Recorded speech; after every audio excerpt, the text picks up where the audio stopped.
السلام عليكم ورحمة الله تعالى وبركاته. أعوذ بالله من الشيطان الرجيم. بسم الله الرحمن الرحيم. الحمد لله رب العالمين، وصلى الله وسلم وبارك على أشرف المخلوقين سيدنا وحبيبنا محمد صلى الله عليه وعلى آله وأصحابه أجمعين. We'll be continuing the study of Tafseer Quran from Surah Al-Jumuaa. And we were up to the last part of Surah Al-Jumuaa when Allah subhanahu wa ta'ala said, يَا أَيُّهَا الَّذِينَ آمَنُوا إذا نودي للصلاة من يوم الجمعة فاسعوا إلى ذكر الله وذروا البيع. And we were going over this ayah word by word. So first we explained what is Jumu'ah and when the name of Jumu'ah was being given and who changed it to the word of Jumu'ah and the meaning of Jumu'ah. Few things we'll also like to mention. So Jumu'ah is a must on who? The Jumu'ah is a must on certain people, not everyone. Number one, a person has to be a Muslim. So definitely, Jumu'ah is not a fard on anyone who is not a Muslim. Jumu'ah is a fard on a person who is sane. If a person is not sane, we don't ask him for Jumu'ah. Jumu'ah is a fard on a person who is a baligh. So a person who did not reach the age of bulugh, he may be encouraged, but the Jumu'ah is not a must on him.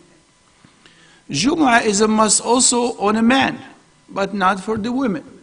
And that's something that has to be very well understood. Sometimes we may take it this way, the sisters say, I'm going to miss my Jumu'ah. The Jumu'ah is not a fard on you. Just like any kind of jama'at. Any kind of jama'ah of a prayer is not a must on any woman. Yes, if she wants to join, Rasulullah sallallahu alaihi wasallam told us, do not deprive them. And don't misunderstand this one. Because some people said, Rasulullah sallallahu alaihi wasallam encouraged them. And that's not true. Rasulullah said, do not deprive them. But he did not say encourage them. So when I say to someone, you know what? Don't deprive that person. It doesn't mean that I am encouraging you, but I am giving you that permission. Not only that, even the scholars had a long talk about Jumu'ah and say which one is afdal for the sisters. Is it to pray at home or to pray at the Jumu'ah? And I'll tell you, most of them, they agree that to pray at home is even better and has more reward. But not in the sense that Allah knows, stay home. You're not allowed to go for Jumu'ah. So we have to be very balanced, not to go to this side or to the other side. Rasulullah sallallahu alaihi wasallam, he allowed the sisters to join the Jumu'ah. He said, don't deprive them from the Jumu'ah, but he did not encourage them to join the Jumu'ah. And that has to be very well understood. One thing also very important, probably that may not apply for us here in America, 100%. Where the Jumu'ah is supposed to be? The Jumu'ah is supposed to be in a place that we call it Masr, meaning it's like a city. Not in everywhere the Jumu'ah is a must. Example, people who lives in the farms, right? An open farm. And they are very far away from each other. Huge big land. Jumu'ah is not a must on them. Jumu'ah is not a must on them. Jama'ah is not a must on them. Even the Eid is not a must on them. Reason? Because they cannot leave their homes and their businesses and go and join. But I'm talking only about specific people. Otherwise, anyone who lives in the city, the Jumu'ah, as I mentioned, it's a must on them. Not only that, the Jumu'ah is not a must on unless there's a certain number of the people. And that's why the Jumu'ah is not a must on the people who lives in those, deserts or lived in those kind of huge big farms and there are only few people. And the scholars, they have different opinion about it, about the number. For example, the Shafi'iyya saying that it has to be at least 12. The, subhanallah, the Ahnaf, they said it has to be at least 3 plus the Imam. And you may say this number is coming from where? Some say it has to be 40 at least. And each one of them, remember what I'm going to say right now, each one of them, it's an effort. It's a human effort. It's an ijtihad called in Arabic. Ijtihad according to the scholars. And this ijtihad is not coming out of nowhere. It's not someone sitting and say, okay, it has to be 12 people. Or it has to be, subhanAllah, 40 people. Or it has to be 3 people, subhanAllah. I will just touch that a little bit. Example. The people who said 12, they relate that to this surah itself. Because this surah, it says, وَإِذَا رَأَوْا تِجَارَةً أَوْ لَهْوًا انْفَضُّوا إِلَيْهَا وَتَرَكُوكَ قَائِمًا. This surah itself, it says that once Rasulullah sallallahu alayhi wasallam was leading Jumu'ah, or he was doing the khutbah of Jumu'ah. Remember this. And at that moment, they heard noise that some kind of business is coming. A huge business is coming. So they heard the people talking about it. The business of a certain person is coming. And guess what? The people left the Jumu'ah of Rasulullah sallallahu alaihi wasallam and went to get into the business. Reason? Because they were going through a lot of difficult time. Financial problem, right? There was no business, there was no funds. So once they heard their business is coming, everybody left everything and they went. And they said, according to the history, only 12 people stayed with Rasulullah sallallahu alaihi wasallam. And that's including Al-Khulafa al-Arba'a, Abu Bakr wa Umar wa Uthman wa Ali radiyallahu anhu, and other people differently. So they say only 12 people. So those who said the Jumu'ah is valid only when you have 12 people, they say, okay, that's the number that stayed with Rasulullah sallallahu alaihi wasallam, and that's how he continued the Jumu'ah. Otherwise, he would not continue the Jumu'ah. Remember, this is a human effort, right? This is a human effort. You will even find something also about the requirement of Jumu'ah. That Jumu'ah has to be in the masjid or outside. For example, we're going to find the Ai''Imma, they have different opinion. And remember again, the different opinion, it's a human effort, it's ijtihad. For example, the Ahnaf, which is the majority of the people here, they say, okay, Jumu'ah is allowed in or out, that's fine. And they put some little kind of requirement. Some of them, the madhahib, like the Malikiyya, they say, no, Jumu'ah is not valid if it's outside at all. It's not valid, it's not valid. Jumu'ah has to be inside. Where they got that from? They say Rasulullah sallallahu alaihi wasallam, he never lead Jumu'ah or offer Jumu'ah outside the masjid. Anyway, these are few things. And remember, when you find this kind of differences in this matter, remember, this is differences of the opinion of the scholars according to their ijtihad. And don't not think that any of us may have his own opinion. No, that doesn't work in that way.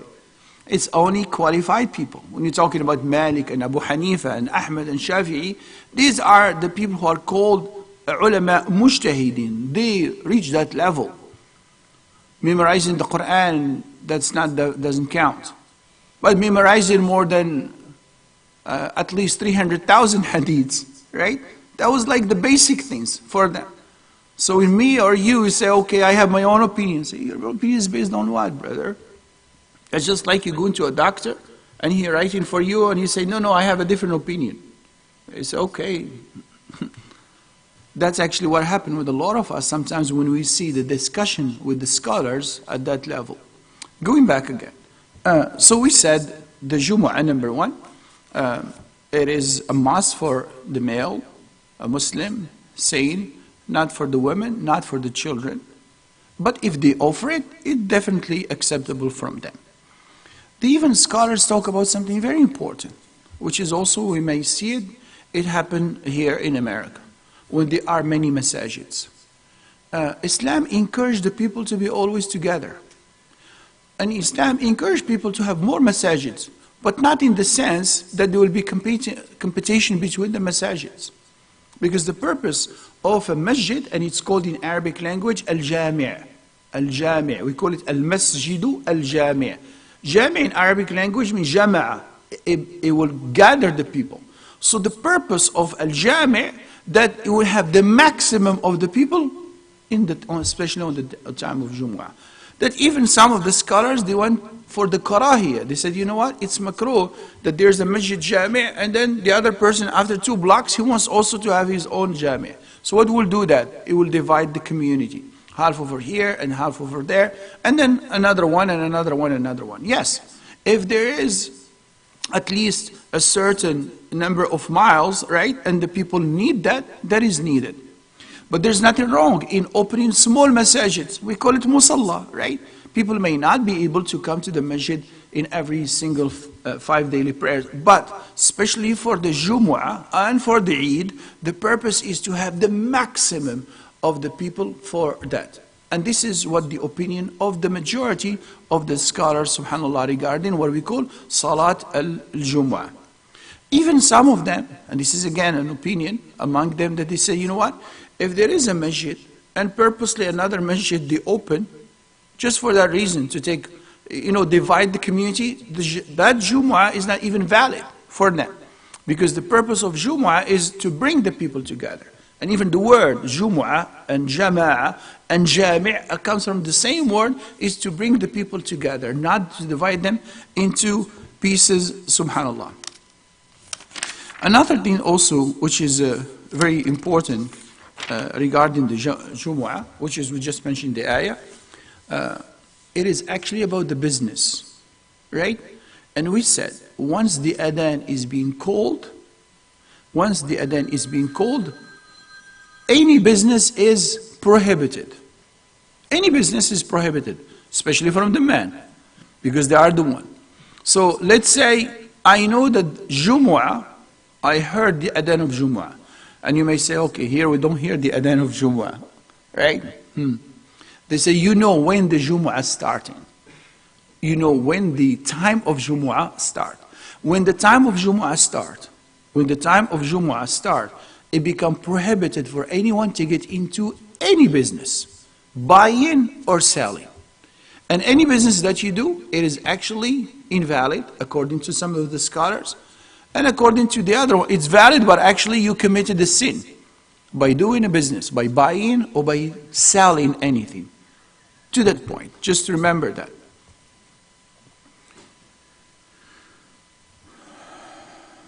Okay, so we are saying now, once the adhan is being called, the adhan of Jumu'ah, let's say you are coming to the Muslim center, and then you enter, and the adhan is on. That store over there has to be closed. For whatever reason, the store is open. I'm just giving a scenario, right? Or you know what, brother, wait, I just have to get something. I need to buy just a coffee from you, because I need it. That transaction is not valid, it's haram. Why? Because you're selling or you're buying, from both sides. The one who sells and the one also who buys it. Sometimes we walk, and you know what, let me grab something, milk, or back home, and this is what we see in most of the Muslims, countries. You'll find a lot of people selling fruits and whatever at the doors of the masajids. If you buy in before the adhan, it's okay. But if you buy in after the adhan, during the time of Jumu'ah, then subhanAllah, is not valid. Now, the thing that we're going to move on, which is a question that Brother Zaidi last time asked, about especially the khutbah. And we know this issue is in different places. So the khutbah has to be in Arabic, the khutbah has to be in English, the khutbah it has to have a bayan, the khutbah.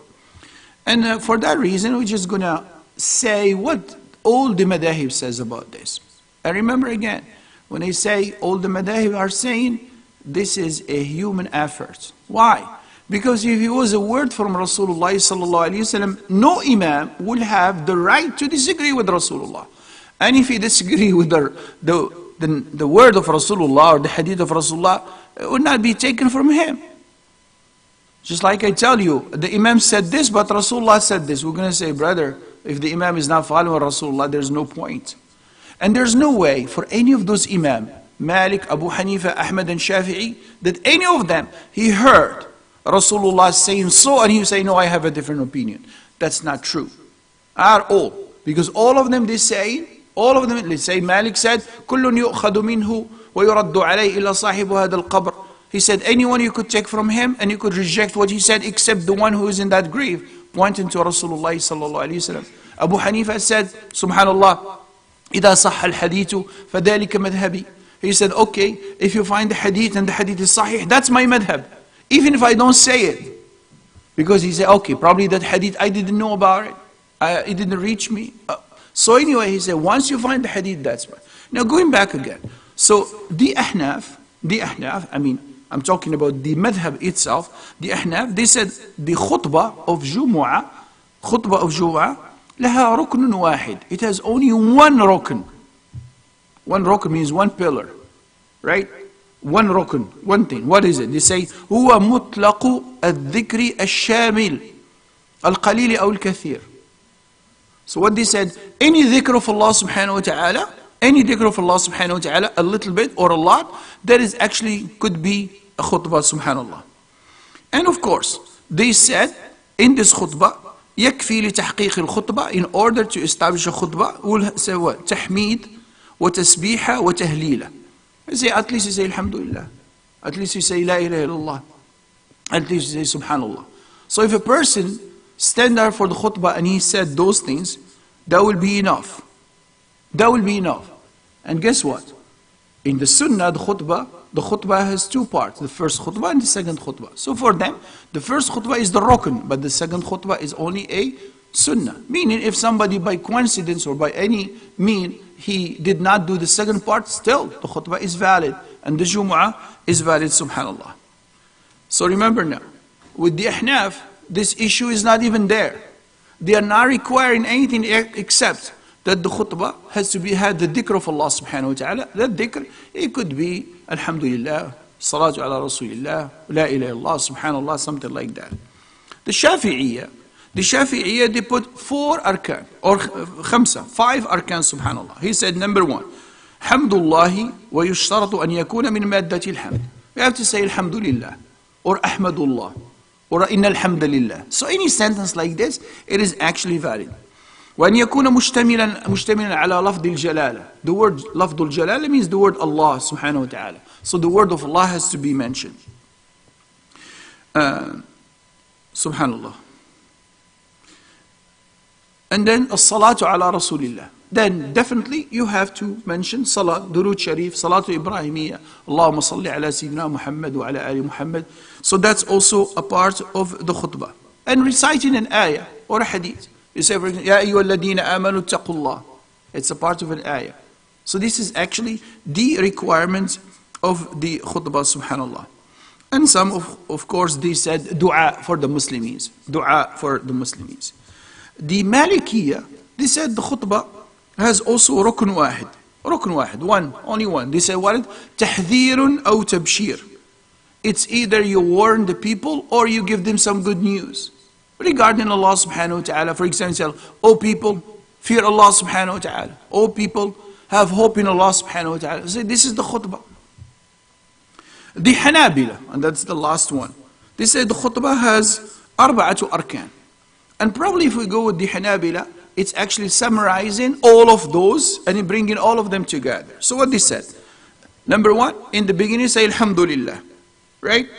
And number 2, Salatu ala Rasulillah. Number 3, Qira'atu ayah, reciting one ayah. Number 4, you give an advice to the Muslims.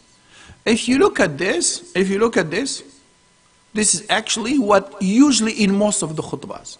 So if a person stand up and he say, Alhamdulillah, wa salatu ala Rasulillah, Ya ayyuha alladhina amanu taqullah, qala Rasulullah sallallahu alayhi wasallam, for example, he give any nasiha, and then he said, Allah, then he make the dua for the Muslims. Khutbah is fulfilled. And this is the arkan of any khutbah, subhanallah. Now, the issue that the brother mentioned last time, it's about the Arabic language. Does the khutbah has to be in Arabic language? And we will be very surprised that the Ahnaf, which is the majority of us, and this is according to the book, which is called Al-Fiqh ala al-Madahib al-Arba'a, the fiqh according to the 4 madahibs. And this is in details. So الحنفية قالوا تجوز الخطبة بغير العربية ولو لقادر عليها سواء كان القوم عربا أو غيرهم. So the Ahnaf, they said, I'm talking about the school of thought of the Ahnaf, this is what they say, khutbah is permissible and doesn't have to be in Arabic language. ولو لقادر عليها. Even if the person who is giving the khutbah is able to speak Arabic, right? سواء كان القوم عربا أو غيرهم. Regardless that the people that he is talking to them are Arabs that they could understand, or Ajam, they cannot understand the Arabic language. So they are saying it's permissible for the khutbah to be not in Arabic language, and that's valid. And this is actually the madhab, this is the madhab of the Ahnaf rahimahullah. Al-Hanabila, they said, لا تصح الخطبة بغير العربية. So they say, no, khutbah, not in Arabic language, is not valid. Is not valid, subhanallah. And then what they added? إن كان قادرا عليها. But only if he is able to perform the khutbah in Arabic language. فإن عجز عن الإتيان بها أتى بغيرهما مما يحسنه. But if he is not able to make it in Arabic, then he should try his best to do it in any language that he is able to perform, subhanallah. سواء كان القوم عربا أو غيرهم. Regardless, the people that they are listening to the khutbah are Arab or they are not Arab. But they said, لكن الآية التي هي ركن من أركان الخطبتين لا يجوز له أن ينطقها بغير العربية. But they said, and you remember the Hanabila what they said the khutbah has arkan, pillars. Those pillars has to be in Arabic language. To say Alhamdulillah, Salatu ala Rasulillah, and read one ayah, make a dua. They say those few things, it has to be in Arabic. You speak any language you want. Any language that you practice well. Any language that you do very well. But within that khutbah, you have to mention few things in Arabic because it has to be in Arabic. Remember, this is the opinion of the Hanabila rahimahullah. Shafi'iyya قالوا يشترط أن تكون أركان الخطبة باللغة العربية. So the Shafi'iyya, they said no. The pillars of the khutbah has to be in Arabic language. Which is, you see some similarity between the Shafi'iyya and the Hanabila.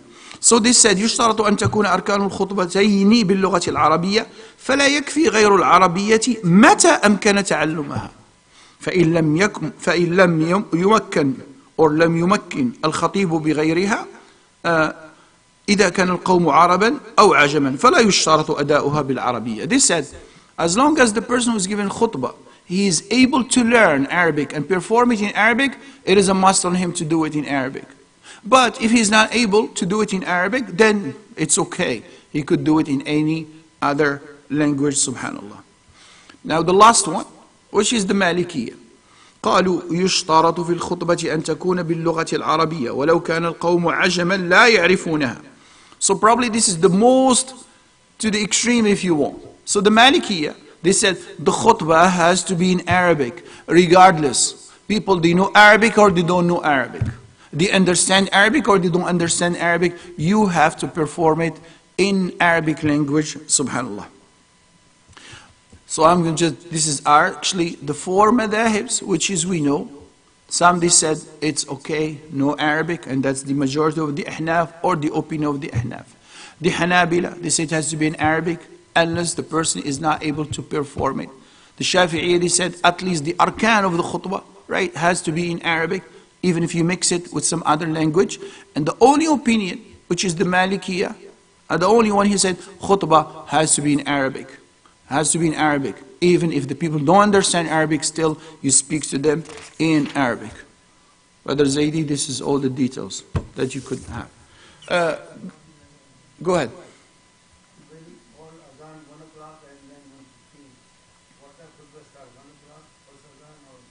Okay. Last week, if you remember, we said in the time of Rasulullah sallallahu alaihi wasallam, there was only one adhan. And that's actually the main adhan. That adhan is supposed to be when the time of zawal, when the time of dhuhr starting, right? When the time of dhuhr starting. Once that adhan is being called, everything becomes haram, right? Business and whatever. Now, when he called the adhan, that's the time when the khatib is supposed to stand and do the khutbah. Now, if we delay that, is that permissible? That is permissible. You may be also surprised about something, but still I have to say it. I will ask you the question. In the time of Rasulullah sallallahu alaihi wasallam, Rasulullah, right? And we give the example of that door and this masjid. We say that used to be like the room of Aisha radiallahu anha.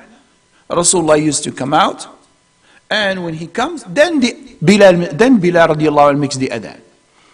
Does Bilal make another adhan, or that's the only adhan? I'm asking you. That's the only adhan. So once he make that adhan, right away Rasulullah will start the khutbah, yes or no? Right? Good. That's actually how it used to be. So that's how it's supposed to be, right?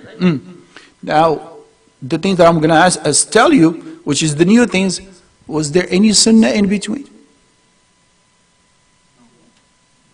Where's the sunnah that usually we do? We purposely make a first adhan, and then we say, oh, give the people the time to make their sunnah. Then we stand up for the second adhan, and then the khatib will start. So, say it again. Look, I am telling you what happened in the time of Rasulullah sallallahu alaihi wasallam, right? So in his time, and I mentioned that last time in details, in the time of Rasulullah, that's how it used to be. In the time of Abu Bakr, that's how it used to be. In the time of Umar, that's how it used to be. In the time of Uthman, that's how it used to be until he added the second adhan. You say it's allowed? Of course it's allowed. Why?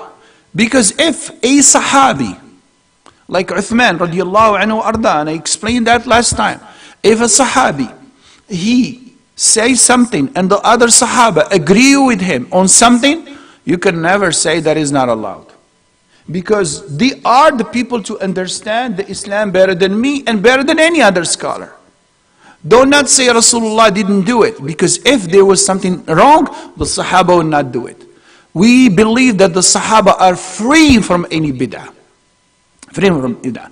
But the concept, it's just the concept that there is a sunnah of that, that's what we have to remove. Because the sunnah, it has to be established by Rasulullah sallallahu alaihi wasallam. If you say this is the sunnah of Uthman, we're going to really talk about it in different ways. Say, okay, this is the opinion of Uthman, which is we accept it when we do it, and we follow it. But just remember, do not say that this is what Rasulullah used to do, because you don't have no proof to say Rasulullah used to do this. And that's the idea. Look, I don't like the people to dispute about those things, especially when it comes to the sunnah. Because when we start disputing about the sunnah, it shows some kind of showing off. Oh, I am doing this sunnah, you don't do it. Remember, the sunnah, you do it for yourself, between you. Yes, if you are teaching the people, that's a different story. If you are a teacher and teaching student, that's a different story. If you are a father and teaching your kids, that's a different story. But if you are talking with your brother and he has a different opinion than you should respect that, as long as there is always a room for that kind of differences, subhanAllah. And that's what we have to be very careful with. Yes, we definitely don't teach the kids like this, because if we teach them, they will abandon anything. They will not do anything. Yes, that's true. In a certain time, a certain level, that's what we do. Looks like we went a little bit longer in this. Yeah, go ahead.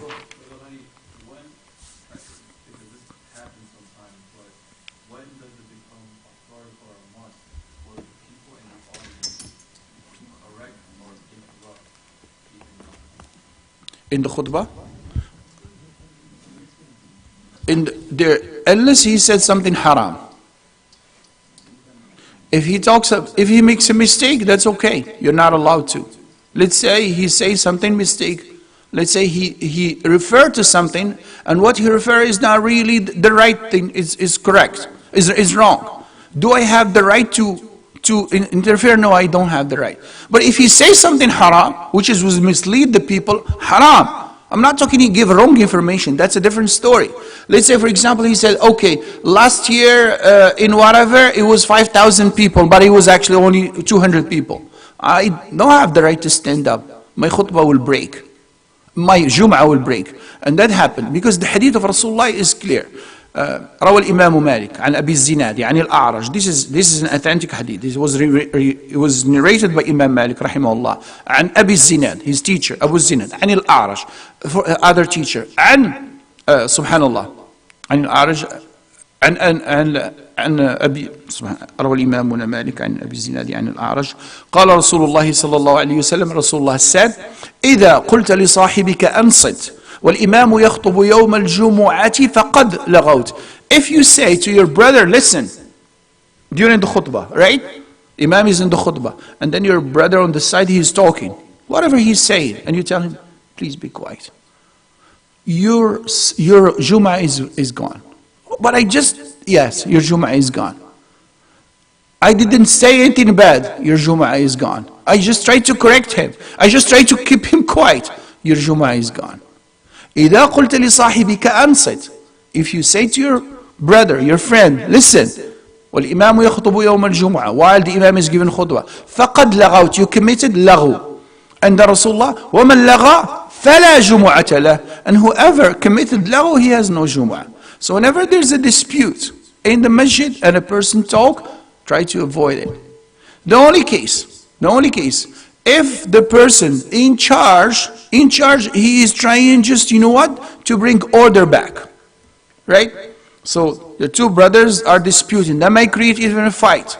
Now that's the only time that person, please come down. And I'm telling you, he's telling them come down, and probably his Jum'ah is also gone. His Jum'ah is also gone. But I see it as a maslahah, as a need, in order to calm the people down. So when the Imam, the Khatib is talking, no one has the right to interrupt him. When he finishes, you go to him, you talk to him, you dispute with him, you fight with him. But during that time of Jumu'ah, it is a time only for the Khatib, only for the Imam. And that's, yes. Yeah. Go ahead.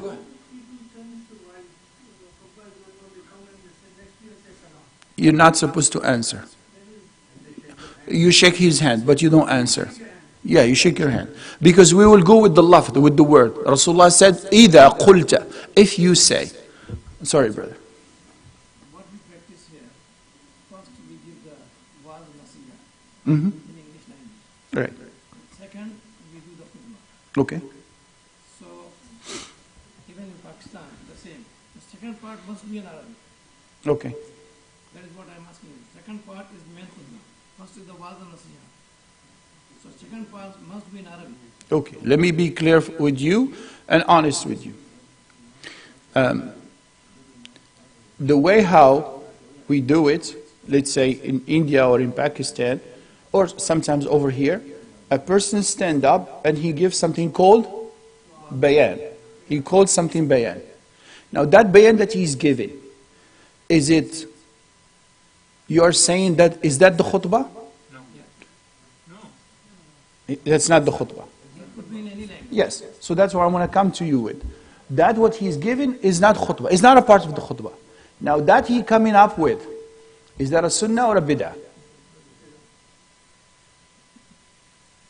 Be honest. It is sunnah. How, brother? He is giving bayan and nasiha. But you said he's adding something. He's adding something because you're telling me, when I say, is that the khutbah? You said, no, it's not a khutbah. So you're saying to me he's going to give that in any language, but then he will start the khutbah.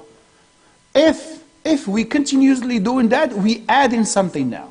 And that's where the bid'ah falls. If I start doing that continuously, I am establishing something new. And that's how the bid'ah comes. If you only give that nasiha, I have no problem. Put that nasiha as a part of the khutbah. Why not? We're just trying to discuss this issue. Put it as a part of the khutbah.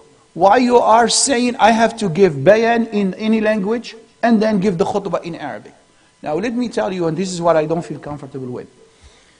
We degrade the khutbah itself.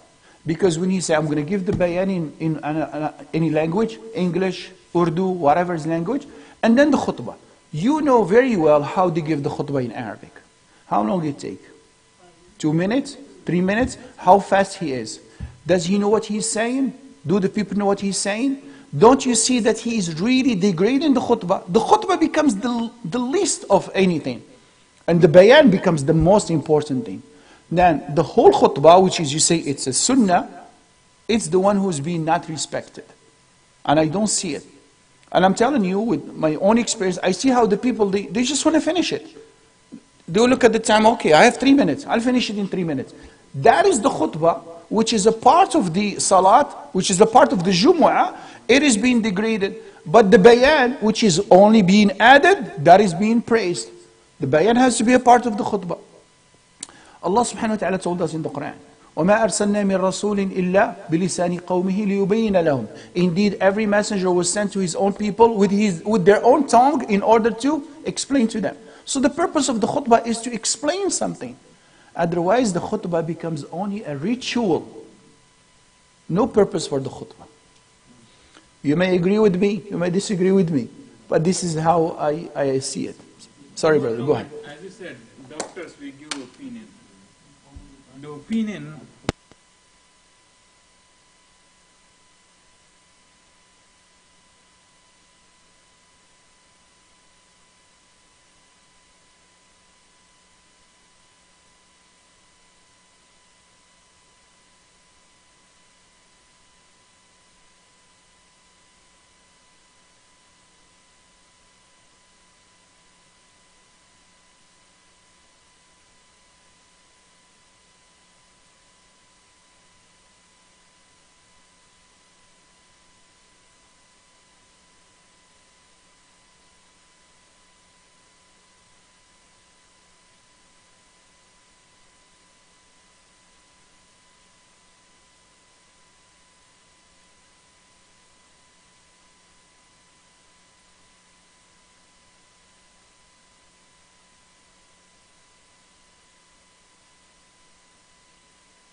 Look, you just said for sunnah. So how you say for sunnah fard? But I read inside Bukhari where Rasulullah volume 1 said he was giving the khutbah. Okay. The Sahabis came, sat down, and he said, did you offer your two sunnah? He did not say to him, did you offer your two sunnah? You have always to stick with the words. He said, stand up and offer your two rak'ahs. Now, the scholars, they talk a lot about this issue. They said to him, number one, why he told him so? They said, maybe that person did not offer Salatu Al-Fajr yet. And that's a must on him. Number two, they said, the person who came, it was some very poor person, and he wanted him purposely to stand up in front of everybody so they could see him and they could help him.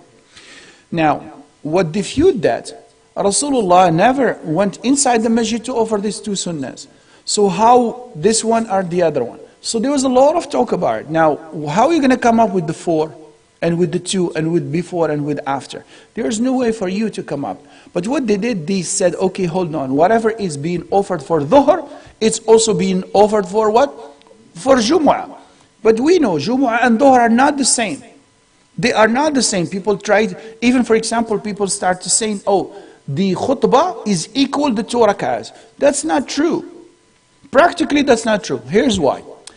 In the khutbah, if the imam who's giving the khutbah, he broke his wudu, does he need to repeat the khutbah? Yes or no? No. No, right? It's not required. But how that the khutbah is replacing the 2 rak'ahs? If it's replacing the 2 rak'ahs, it has to have all the ahkam of the rak'ahs. If I break my wudu in my first 2 rak'ahs, I am done. The khutbah is something different. The khutbah is being established by Rasulullah sallallahu alaihi wasallam and by the Sahaba, and it's something different completely. Look, if I come to the Jumu'ah and I join in the middle of the khutbah, I join in the end of the khutbah, do I have to make up the 2 rak'ahs? No, I don't have. Nobody says that, or any scholars. But then how you say this khutbah is actually replacing the 2 rak'ahs? No, it's not. That's why I said it's a human effort. It's an ijtihad between the scholars, and I respect that. And they have their opinion, and they have more than that. And they have something that probably I didn't say to you. But just remember, to go back to what you say about the 4 and the 4 and the 2, yes, in regular days, this is called a Salatu Ratiba, the Rawatib. Rasulullah sallallahu alaihi wasallam used to offer those rawatib all the time. And it was a fard on him and sunnah for us. Rasulullah didn't have the right or the chance not to offer them, right? Just like Salatu Tahajjud. For me and you, it's a sunnah, it's a nafil. But for Rasulullah sallallahu alaihi wasallam, it's a must.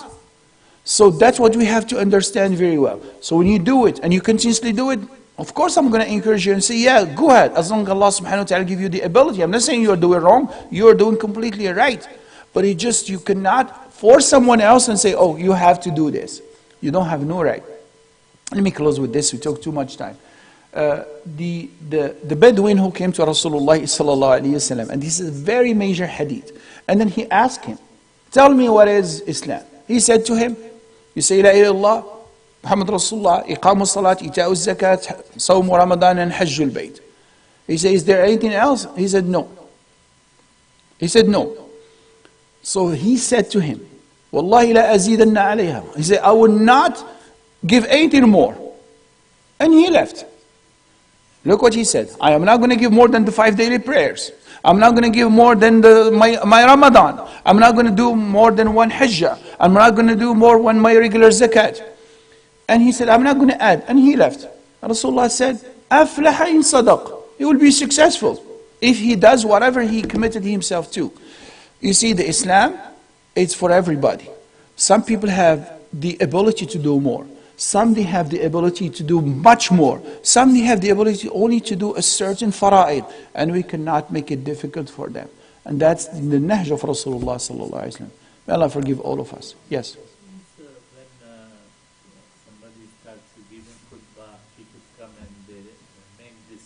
Is it okay? That's what he was telling me. That's what he was telling me. And I mean, the khutbah is going and they come and they I cannot. not everybody. Okay, number one, I cannot stop them. Number two, even if you tell them, they're going to tell you, no, I want to do it. Okay, fine. So you could give an advice on the side that please come before. You want to give, you are really into the sunnah, then come, just 3 minutes before the khutbah, and then give it on the proper way. Don't come in the middle, and then you start being up and down. But if a person want to do it, you cannot stop him. Let him do it. That is more important, inshallah. May Allah forgive all of us. Jazakumullahu khairan again. Assalamu alaikum wa rahmatullah.